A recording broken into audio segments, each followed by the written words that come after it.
Bueno, tuve un problema con el teléfono, así que continuamos de acá. Bueno, entonces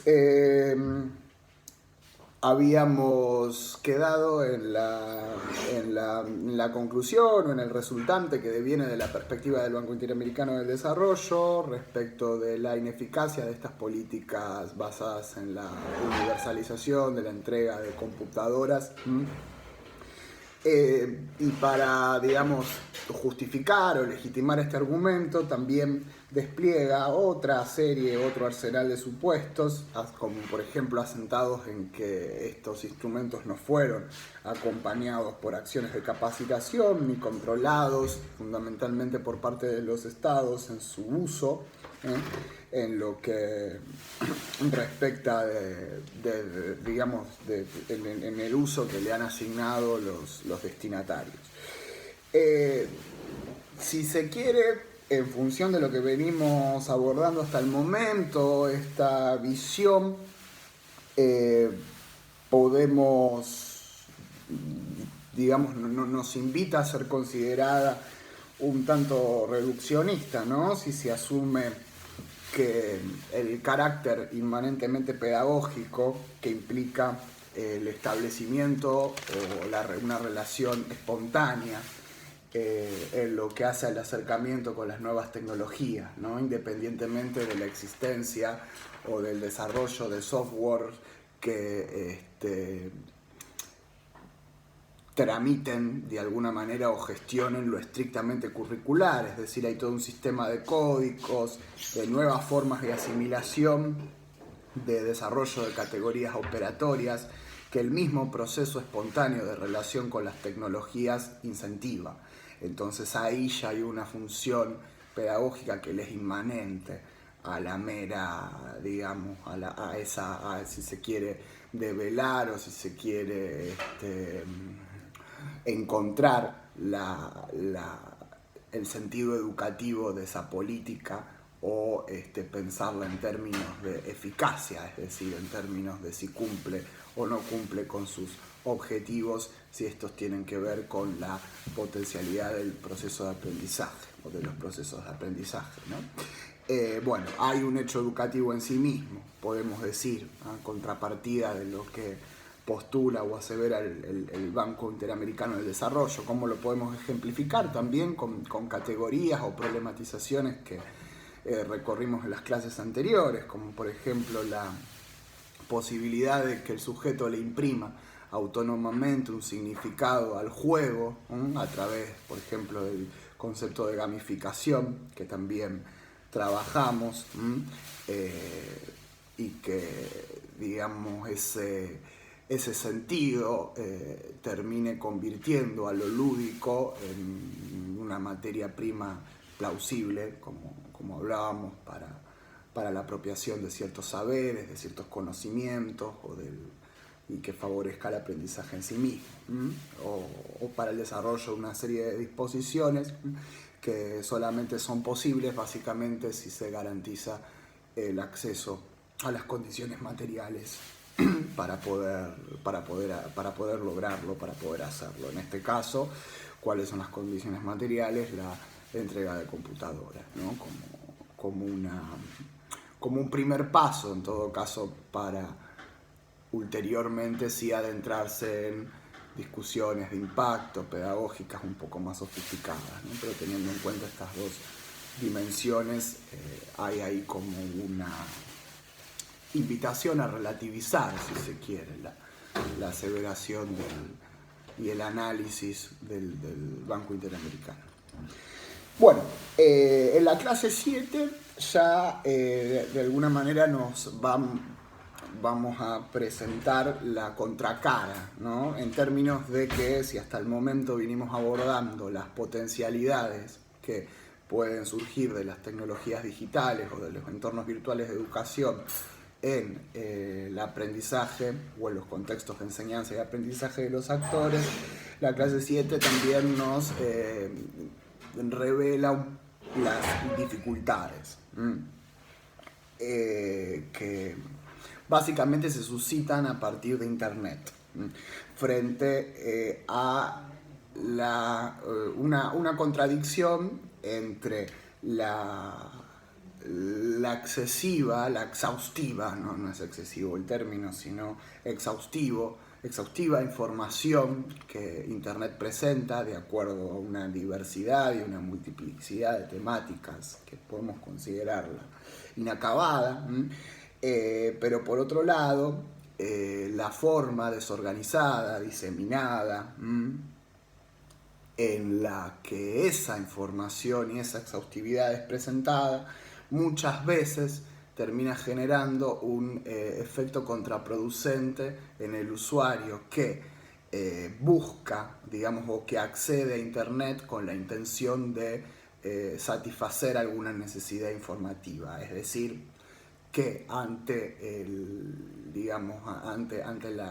la irrupción de tanta información distribuida de una manera en la que, como hablamos anteriormente en la clase 5, cuando abordamos también la organización del texto en Internet o la disposición del texto en Internet, tan desconocida, tan desorganizada o proveniente desde tantas fuentes, puntos de vista y demás, lo que hace de alguna manera puede llegar a generar un fracaso en el usuario, una sensación de fracaso, en tanto no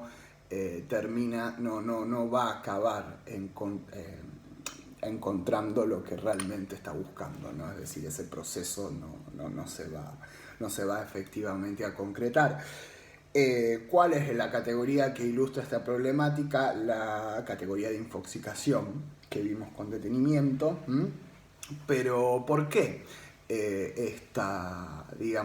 puede generarse esta contradicción, esta discontinuidad entre las intencionalidades del usuario y lo que presenta o lo que tiene para ofrecer Internet en términos informativos y en términos de conocimiento?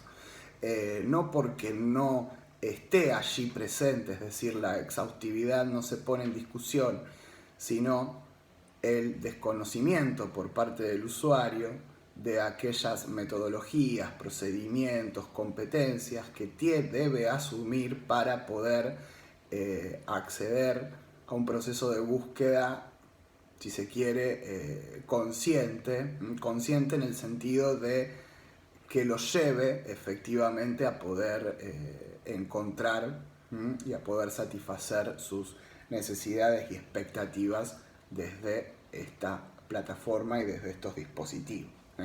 Para ello trabajamos con guías, con instructivos elaborados con un blog particular que se llama Papeles de Inteligencia, que aborda justamente esta problemática y trata de subsanarla ofreciendo una serie de guías, de dispositivos instruccionales que están muy bien construidos, que muchas veces diseñados por el propio Google, que este blog lo que se encarga es de mediarlo y darle una sistematización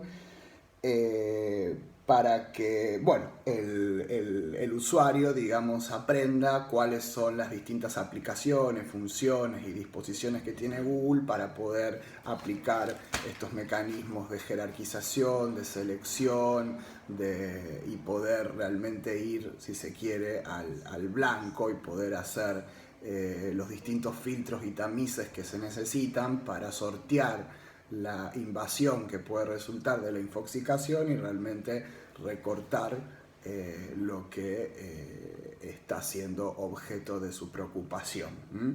Después esto está ligado, este proceso de aprendizaje de estas competencias o de estas habilidades procedimentales va a estar ligado, de alguna manera se identifica con un concepto que es el de curación de contenidos, ¿no? Que eso es un aprendizaje en el que el usuario tiene que ser instruido para una vinculación, si se quiere, consciente con las tecnologías digitales, fundamentalmente con la información y con esta problemática de disposición del conocimiento que presenta Internet.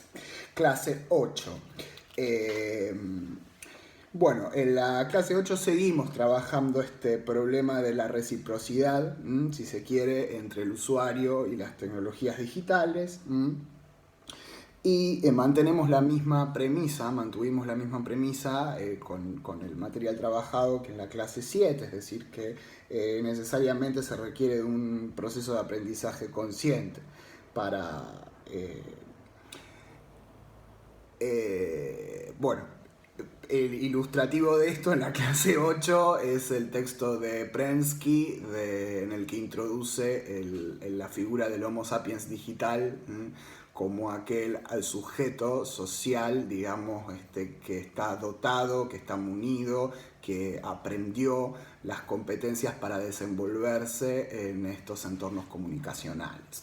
Pero antes de llegar a ello, la clase básicamente se desarrolló en torno a una discusión que el propio Prensky la pone sobre la mesa porque es de alguna manera una revisión, una autorrevisión que él hace de un texto anterior que escribe en el 2001, un clásico, en el que plantea una dicotomía conceptual entre nativos e inmigrantes digitales, y publicándolo en el 2001. ¿Cuál es la idea fuerza de ese texto? ¿Cuál es la hipótesis? Es que, bueno, que existe un desencuentro, si se quiere, irreconciliable de corte generacional entre aquellos sujetos o personas que incorporaron de alguna manera su código lingüístico, sus esquemas cognitivos fundamentales a través de un contacto directo o a través de un vínculo estrecho, primario, si se quiere, con las unidades digitales, y aquellos que accedieron a todo el flujo de las tecnologías digitales habiendo ya habiendo internalizado y apropiado el lenguaje desde pautas o mediaciones propias de la escuela. Básicamente lo que va a traer a colación es cómo esto se representa en un desencuentro o en un desajuste muchas veces irreconciliable entre la cultura de los jóvenes alumnos y la cultura de los docentes. Él va a decir que el origen, si se quiere, la génesis de esta disrupción, de este desajuste y de este desentendimiento cultural pasa por cómo, digamos, o la incidencia de que las tecnologías digitales tuvieron en la apropiación del lenguaje y de los códigos lingüísticos de ambas generaciones. Bueno, esta va a ser la idea que atraviesa entonces la escisión conceptual que hace Prensky entre nativos y digitales, que 8 años después él la va a revisar y va a asumir de alguna manera que es un divorcio o es una conceptualización, si se quiere, erróneo, que por lo menos amerita ser revisitada. ¿Por qué? Por esto que hablábamos al principio, porque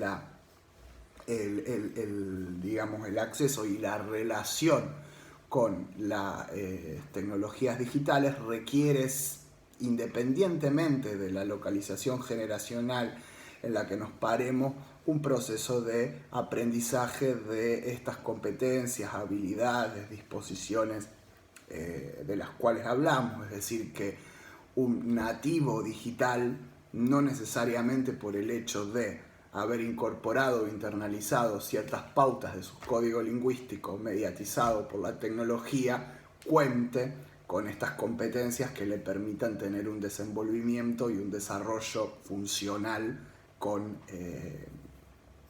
la virtualidad, digamos, ¿no? Con este universo. Y puede también resultar viceversa. Por lo tanto, es necesario siempre hablar o postular o ponderar la necesidad de un proceso de enseñanza, un proceso de aprendizaje inducido, conducido desde lo que él llama una persona que ya está, que haya incorporado esa serie de saberes y que esté dispuesto a transmitirla de forma significativa, que es el que construye la órbita conceptual del Homo sapiens digital. Bueno, en eso ha girado la discusión de la clase 8. Ya entrando en la clase 9, trabajamos con la irrupción de la web 2.0, primero definiéndola a través del artículo o el capítulo del libro, la verdad ya no me acuerdo, que era de Jaime González y Oriol, como bueno, aquel circuito, plataforma diseñado para la publicación y producción de contenidos y aplicaciones por parte de cualquier persona, independiente de cualquier tipo de condicionante que pueda llegar a asignar esa persona en términos de expertise. Es decir, se da la web 2.0 viene a significarse como un proceso de democratización de la posibilidad de exponer, expresar o difundir información, independientemente de sus criterios de los criterios de validez, fiabilidad y rigor. Y hablamos de una vez definido el concepto de web 2.0, miramos un poco en esta clase la repercusión que ha generado dentro de distintas aristas de las relaciones sociales, particularmente lo que tiene que ver con las relaciones con el conocimiento, que es lo que venimos básicamente trabajando y abundando hasta el momento. En primer lugar, Jaime González y Oriol lo que van a postular es que la web 2.0 lo que caló de alguna forma en una reconfiguración de las percepciones en tiempo y espacio a la hora de relacionarse con el conocimiento, ¿no? Hay una habilitación de la autonomía por parte del usuario, se rompe con el monopolio de una institucionalidad que hasta el momento regulaba ciertos modelos o ciertas formas para poder tener un acercamiento con el saber. Había instituciones diseñadas para eso, había horarios, espacios físicos y demás dispositivos que lo que ameritaban era una planificación por parte del sujeto para poder acceder a una información que en principio se suponía restringida. Bueno, lo que va a pasar con la web 2.0 es que todo eso se rompe, desaparece, se disemina. Hay una fluidez y hay una autonomía del sujeto que le es inmediata, ¿no? En cualquier momento lo puede hacer, no lo tiene permanentemente en disponibilidad. Y plantea, ¿no? digamos, el sumum de la espontaneidad en esa relación. Otra repercusión que es, si se quiere, también tiene su doble cara, se puede interpretar como un doble filo, es la co-creatividad y la coparticipación en lo que tiene que ver con como dijimos antes, la publicación de esa información. Es decir, que en la web.0 van a existir los sitios, las aplicaciones, las redes sociales, los circuitos predominantes tratan de una confluencia. La información surge de una confluencia entre múltiples aportes que devienen de múltiples puntos de vista, que coexisten culturas lingüísticas distintas. Entonces, en ese sentido, la información, si bien se va construyendo colectivamente, depende de volviendo a lo que retomamos en la clase anterior, depende de la autonomía y del conocimiento de cada interventor, ¿no? Y de cada interlocutor, como para poder realizar los tamices y las consideraciones correspondientes, ¿no? Para poder vigilar esa forma, que es un determinante, si se quiere, de la web 2.0, es lo que la caracteriza según los autores, es decir, esta posibilidad de que cualquiera produzca y cualquiera publique. Eh, y otro riesgo también que señalan es, digamos, donde tiene que estar también depositada esta vigilancia, no es en no confundir la dimensión digital con la totalidad de la realidad en la que el sujeto está inmerso. Es decir, si bien es parte de la realidad en la que el sujeto está inmerso, no la totaliza. Esa es un poco la idea.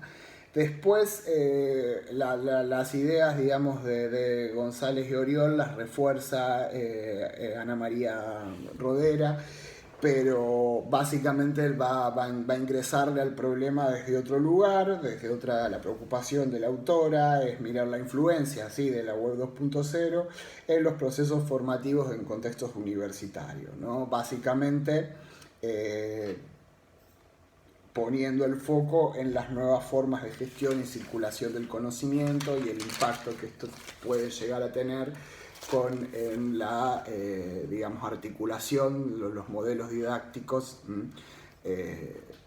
situados en la enseñanza y el aprendizaje en educación superior. ¿Qué es lo que le preocupa? Esto está muy conectado con lo que las experiencias que habían traído a colación en la clase 4,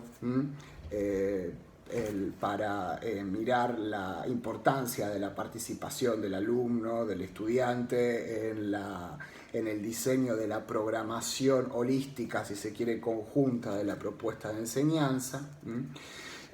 Bueno, lo que va a decir Rodera, que la alfabetización digital demanda entonces nuevas formas de enseñar, va en esa línea. Y también nuevas matrices de entendimiento respecto de los procesos de apropiación de aprendizaje, es decir, volvemos sobre la necesidad de reparar en todas estas cuestiones como impulsoras de un cambio de paradigma, es decir, de un cambio de visión respecto de los componentes y respecto de la función de cada componente involucrado en los procesos de enseñanza y aprendizaje. No se trata el ejercicio de mirar la forma de contextualizar lo presencial a entornos virtuales, sino de generar una nueva óptica desde la cual mirar las expectativas, la cultura, fundamentalmente del alumno. Es decir, por supuesto, todo interdependiente, no se puede escindir absolutamente nada del contexto, pero acá Rodera vuelve a hacer énfasis en esto, ¿no? En que este proceso, esta necesidad de construir nuevos modelos de enseñanza situadas a los que convoca las nuevas formas de gestión del conocimiento habilitadas por las tecnologías, exige abstenerse de estos marcos teóricos que configuran nuestra mirada sobre los procesos educativos. Interpela, entre otros factores, las formas de distribución disciplinar, esto es interesante también, compartimentada, que homogeniza básicamente el currículum universitario, pero también esto podría pensarse muchas veces en el currículum escolar. Bien, esto es un hilo conductor, seguimos en la clase 10 pensando estas nuevas formas de enseñar y aprender en contextos de formación mediados por las tecnologías digitales o en contextos de educación virtual. Y aquí nos adentramos en la lectura de Barroso y Cabrero, en lo que hace al análisis del e-learning o bimodalidad dentro del formato, si se quiere, virtual. Bueno, cómo cala el e-learning particularmente, lo mismo, en estas nuevas concepciones que ameritan ser adquiridas frente al hecho educativo. Tres componentes que básicamente no son muy distintos a los que se vinieron trabajando en las clases anteriores. El rol activo del estudiante como constructor del conocimiento, el docente como facilitador, que bueno, pues en realidad el estudiante, el aprendizaje del estudiante tiene que representar la posibilidad de desplegar o emprender sus propios esquemas y estrategias para poder apropiar y ordenar, seleccionar la información y sobre eso construir sus propios marcos de conocimiento. Sobre la base de esa autonomía es el sujeto autónomo, el privilegiado, ¿no? Y descubrir él las propias competencias metacognitivas para poner en juego ante las distintas situaciones que se le presentan. Es decir, esa es la idea de aprendizaje que moviliza el e-learning, o el e-learning, mejor dicho. Bien, ¿qué más tenemos? Bueno, ya para ir cerrando, esto es interesante. Pone también en evidencia de qué forma esto se materializa en nuevos entornos de circulación y gestión, porque no nos olvidemos que lo que atraviesa es digamos, lo que moviliza a pensar todas estas cuestiones, todos estos problemas, es la forma de las nuevas formas de gestionar y de distribuir, de presentar o de afrontar la relación con el conocimiento. En ese sentido, de Vincenzi plantea a modo ilustrativo algo interesante, un ejemplo acerca de cómo funciona o cómo opera la narrativa transmedia. ¿Qué le llama narrativa transmedia? También para representar este principio de coparticipación y de aprendizaje colaborativo con el cual vamos a cerrar en la clase 11, como un relato concatenado, yo lo transcribí de esta manera, cuya secuencia surge de la participación de los actores involucrados en su proceso de elaboración. Bueno, es más o menos, entendí como una suerte de analogía a lo que veíamos con los wikis, ¿no? Que es decir, que aparece un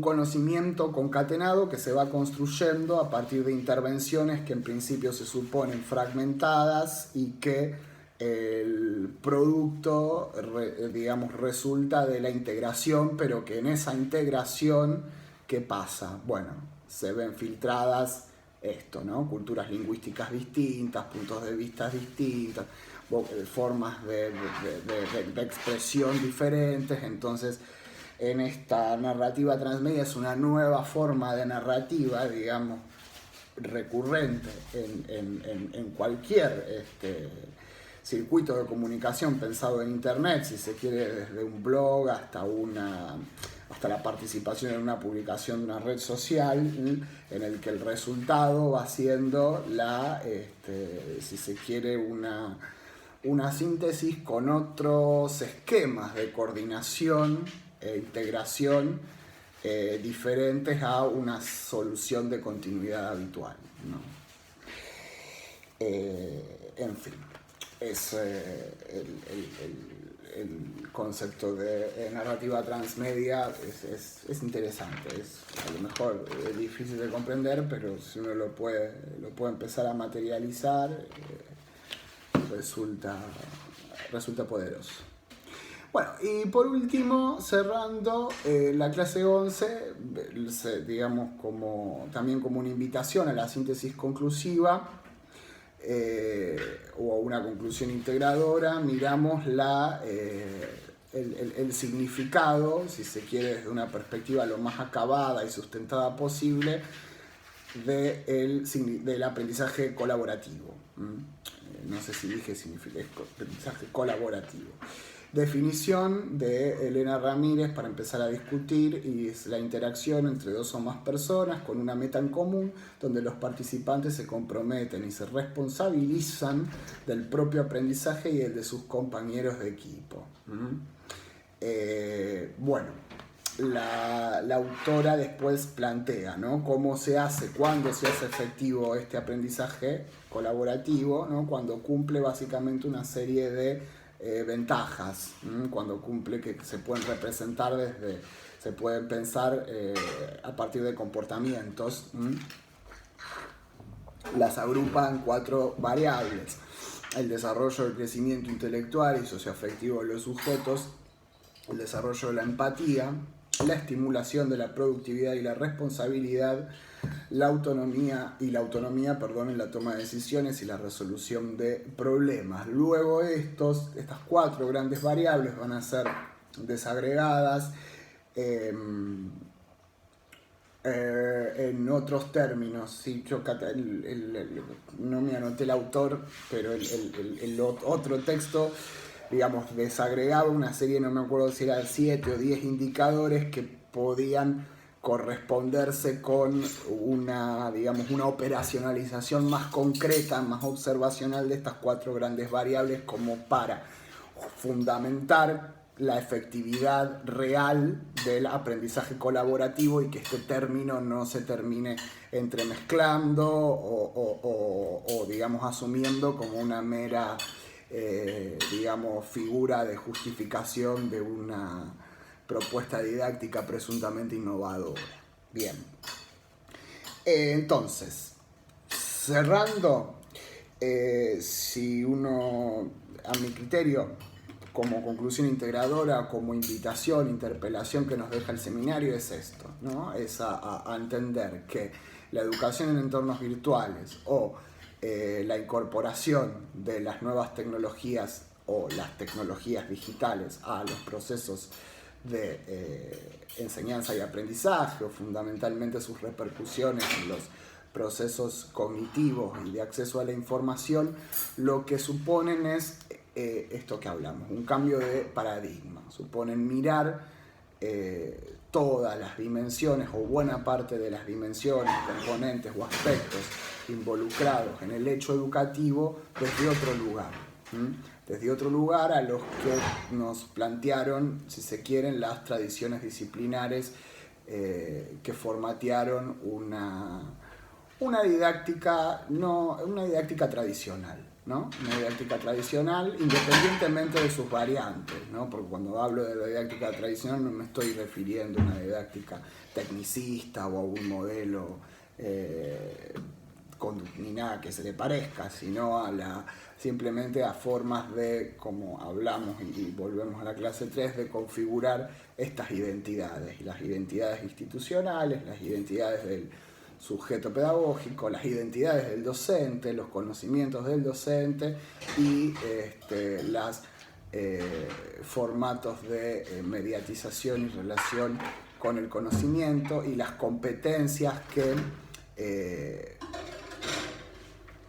empiezan a jugar como significativas en los procesos de aprendizaje para que este sea significativo en estos términos. Así que bueno, espero haya quedado claro.